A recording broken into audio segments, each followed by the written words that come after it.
ഞങ്ങൾ ഈ വിരിച്ചിട്ട് വേറൊന്നുമല്ല, നിലമ്പൂർ റെയിൽവേ സ്റ്റേഷൻ്റെ അണ്ടർപാതേൻ്റെ വർക്കാണിത്. അണ്ടർപാത എന്ന് പറഞ്ഞാൽ ഈ കാണുന്നതാണ് നിലമ്പൂർ റെയിൽവേ സ്റ്റേഷൻ്റെ അണ്ടർപാത. ഈ കാണുന്നതാണ് നിലമ്പൂരിൻ്റെ ഉണ്ടോ, നിലമ്പൂർ റോഡ് എന്ന് പറഞ്ഞിട്ട് ബോർഡ് ഉണ്ടല്ലേ. നിലമ്പൂർ റെയിൽവേ സ്റ്റേഷനാണിത്. പണ്ട് ബ്രിട്ടീഷുകാരുണ്ടാക്കിയ ഒരു നിലമ്പൂർ റെയിൽവേ സ്റ്റേഷനാണിത്. അവർ തേക്ക് അടിച്ചു മാറ്റാൻ ഉണ്ടാക്കിയത് കൊണ്ട് നമുക്കിന്ന് ഇവിടെ ഒരു റെയിൽവേ സ്റ്റേഷൻ ഉണ്ടായി.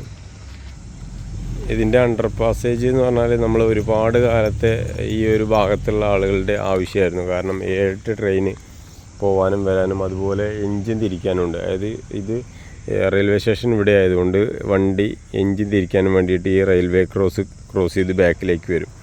അതൊക്കെ നമുക്കൊരു ഭയങ്കര ബുദ്ധിമുട്ടുള്ള കാര്യമായിരുന്നു. ഏകദേശം 21 തവണ ഗേറ്റ് അടയ്ക്കേണ്ട ഒരു അവസ്ഥയാണ്. ഒരു ദിവസം 21 തവണ എൻ്റെ അടുത്ത് ഗേറ്റ് അടയ്ക്കും. അപ്പോൾ യാത്രക്കാർക്ക് ഒരുപാട് ബുദ്ധിമുട്ടാണ്. നമ്മുടെ വീട്ടിൽ നിന്ന് 2 റോഡിനും വരാം, കരുളായ റോഡിനും പൂക്കോട് ഈ റോഡിന് 2 റോഡിനും വരാം. അപ്പോൾ നമ്മൾ പരമാവധി ഈ റോഡിന് വരാതിരിക്കാനുള്ള കാരണം ഗേറ്റ് അടവിൽ കുടുങ്ങുമല്ലോ എന്ന് വിചാരിച്ചിട്ടാണ്. ഇനി ഈ ഒരു ഇതോടുകൂടി നമുക്ക് ആ ഒരു ടെൻഷൻ മാറി കിട്ടി.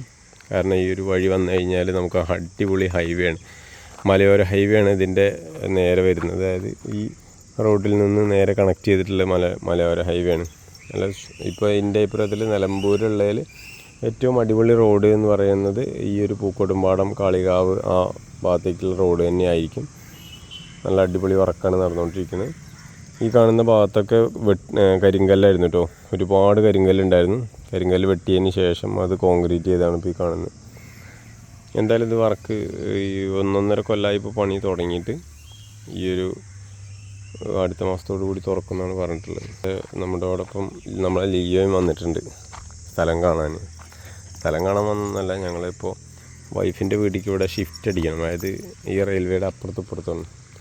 അപ്പോൾ അവരിവിടുന്ന് വണ്ടിയിൽ കൊണ്ടുവന്നാക്കി തരും. ഇവിടുന്ന് ഞങ്ങൾ അപ്പുറത്തോട്ട് കൊണ്ടുപോയി ചെയ്യാം. അതാണിപ്പോൾ ഇവിടുത്തെ. അതായത് ഇപ്പോൾ ഡെയിലി നമ്മളെല്ലാന്നുണ്ടെങ്കിൽ കറങ്ങി അടിച്ച് ഒരു 3 കിലോമീറ്റർ അപ്പുറത്ത് കൂടെ കറങ്ങി വരണം. ഒരുപാട് പഴമയുള്ള ഒരുപാട് ബിൽഡിങ്ങുകൾ ഈ ഭാഗത്ത് കൂടെ ഉണ്ട് കേട്ടോ. കണ്ടില്ലേ, ഇതൊക്കെ ഈ കാണുന്നതൊക്കെ ഒരുപാട് വർഷം പഴക്കമുണ്ടായിരുന്നു. ഞാനൊക്കെ ചെറുപ്പം മുതലേ കാണുന്ന ഒരിതാണ്. എൻ്റെ ചെറുപ്പം മുതലേ അല്ല, ഒരുപാട് ബ്രിട്ടീഷുകാരുടെ സമയത്ത് തന്നെയുള്ള ബിൽഡിങ്ങുകളാണ്. അതൊക്കെ പൊളിച്ച് നീക്കം ചെയ്തു. അപ്പുറത്ത് ആ ഒരു ഗോഡൗണും കാര്യങ്ങളൊക്കെ കണ്ടില്ലേ, അതൊക്കെ ഏകദേശം ഇപ്പോഴത്തെ തീരുമാനമാവും.